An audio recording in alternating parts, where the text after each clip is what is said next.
Бірінші сөз. Бұл жасқа келгенше жақсы өткіздік пе, жаман өткіздік пе? Әйтеуір бір талай өмірімізді өткіздік.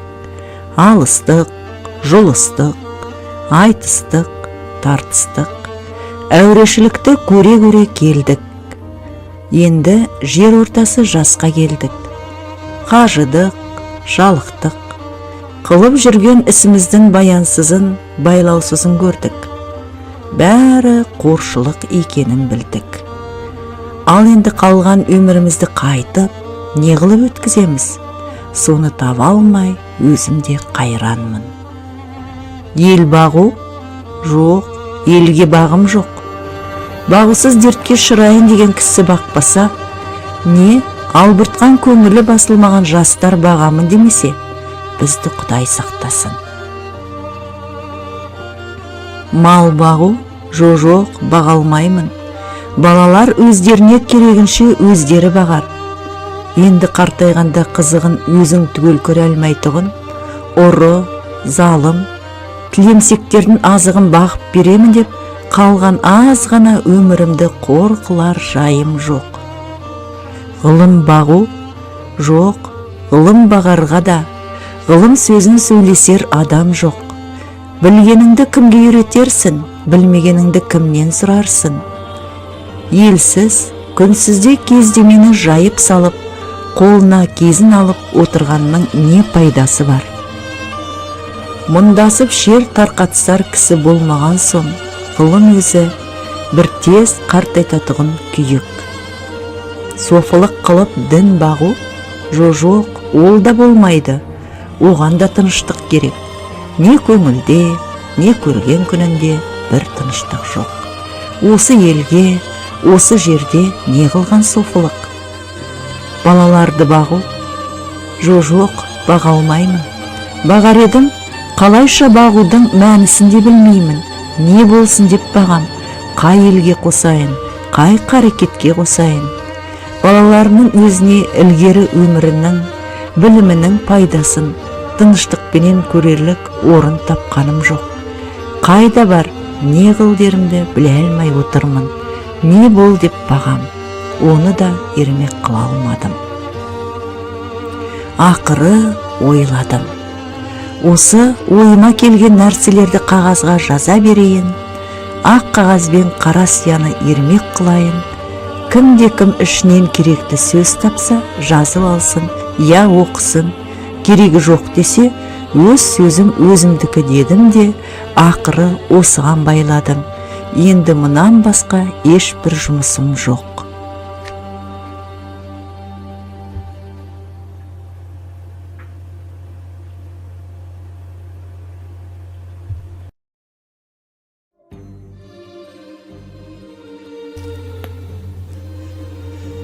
Екінші қара сөз.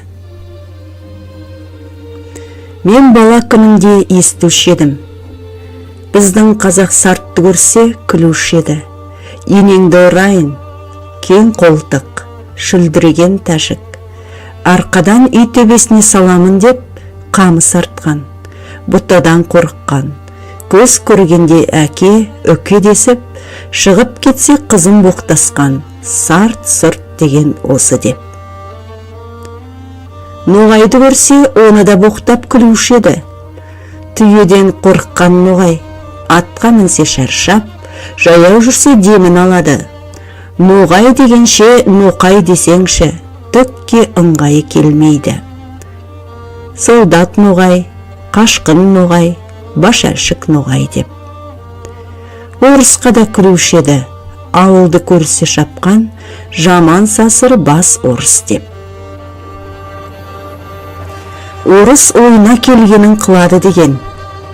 Не айтса соған нанады. Ұзын құлақты тауып бер депті деп. Сонда мен ойлаушы едім. Құдай-ай, бізден басқа халықтың бәрі ант тұрған жаман келеді деп. Ең тәуір халық біз екенбіз деп, әлгі айтылмыш сөздерді бір үлкен қызық көріп қуанып күлуші едім. Енді қарап тұрсам, сарттың екпеген егіні жоқ, шығармаған жемісі жоқ. Саудагернің жүрмеген жері жоқ, қылмаған шеберлігі жоқ. Өзі менен өзі әуре болып, бірі менен бірі ешбір шаһары жауласпайды. Орысқа қарамай тұрғанда, қазақтың өлісінің ахиреттігін, тірісінің киімін сол жеткізіп тұрды. Әке балаға қимайтығын малыңды кірелеп, сол айдап кетіп тұрды ғой. Орысқа қараған сонда, орыстың өнерлерін бізден олар көп үйреніп кетті. Үлкен байлар да, үлкен молдалар да, ептілік, қырмызылық, сыпайылық, бәрі соларда. Ноғайға қарасам, солдаттыққа да шыдайды, кедейлікке де шыдайды, қазаға да шыдайды. Молда медресе сақтап, дін күтуге де шыдайды. Еңбек қылып мал табудың да жөнін солар біледі. Салтанат, әсем де соларда. Оның малдыларына құзғын тамағымыз үшін біріміз жалшы, біріміз қош алушымыз. Біздің ең байымызды, сәнің шақшы аяғың, білән бішіратырға қойған идан түгіл шық сасық қазақ деп үйінен қуып шығарады. Оның бәрі бірін-бірі қуып қор болмай, шаруа қуып, өнер тауып, мал тауып, зор болғандық әсері. Орысқа айтар сөз де жоқ. Біз құлы, күңі, құрлы да жоқпыз. Бағанағы мақтан, бағанағы қуанған, күлген сөздеріміз қайда?